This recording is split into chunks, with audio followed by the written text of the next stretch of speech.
Hello guys, আসসালামু আলাইকুম। আশা করছি আপনারা সব ভালো আছেন। আপনাদের দোয়া ভালোবাসায় আমরাও ভালো আছি। আজ একটা খুবই গুরুত্বপূর্ণ বিষয় নিয়ে আপনাদের সামনে এসে দাঁড়ালাম। কারণ আমরা আজকে ট্রেনে জার্নি করছিলাম, তো কিছু লোক দেখলাম ট্রেনে টিকিট না কেটেই ট্রেনে উঠে পড়েছে, আর তাদেরকে টিটিও ধরে ফেলেছে। কিন্তু কথার বিষয় হচ্ছে, না আছে তাদের কাছে কোনো টাকা পয়সা, আর না আছে টিকিট। তো টিটি ভাই কী করেই বা ছেড়ে দেয় বলুন? কী করেই বা ওদের ছেড়ে দেয়? আর ওরা এখান থেকে ওখান থেকে পয়সা জোগাড় করার চেষ্টা করছে। ওদের বলছে যে কেউ যদি নেট ব্যাঙ্কিং করে, অনলাইন পেমেন্ট করে, স্ক্যানে করেন তাহলে করুন। তাদের চেল্লামিল্লি শুনে আবার একটা লোক এসে বলছে, তখন টিটি ভাই তাকে তাড়িয়ে দিচ্ছে। দেখুন কেমনভাবে তাড়িয়ে দিচ্ছে। কারণ আর যেটা কাজ সে সেটা তো করবেই।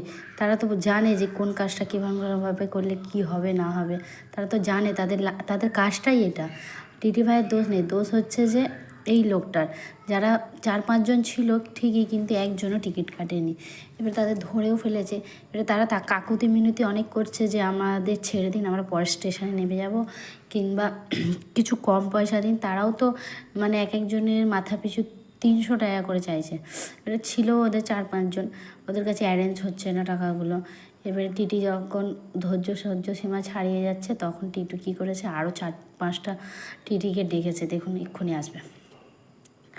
তো মেন গুরুত্বপূর্ণ বিষয় হচ্ছে, এরকম ট্রেনে কেউ সাফার করবে না, এরকম করে ট্রেনে কেউ যাবে না। কারণ উইদাউট টিকিটে আপনারও একটা কষ্ট জার্নি, আর অপমান তো হবেই, আর একটা খুব খারাপ জিনিস হয়ে দাঁড়াবে।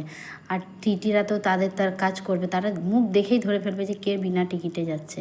তো এই বিষয়টা এই জন্যই বলা যে কোনো দিন কেউ ট্রেনে টিকিট না কেটে কোনো দিন কোনো জায়গায় যাবে না। এখন আর কাঁদলে হবে রে ভাই। দেখুন কী অবস্থা। আশা করছি ভিডিওটা ভালো লাগলে আপনারা শেয়ার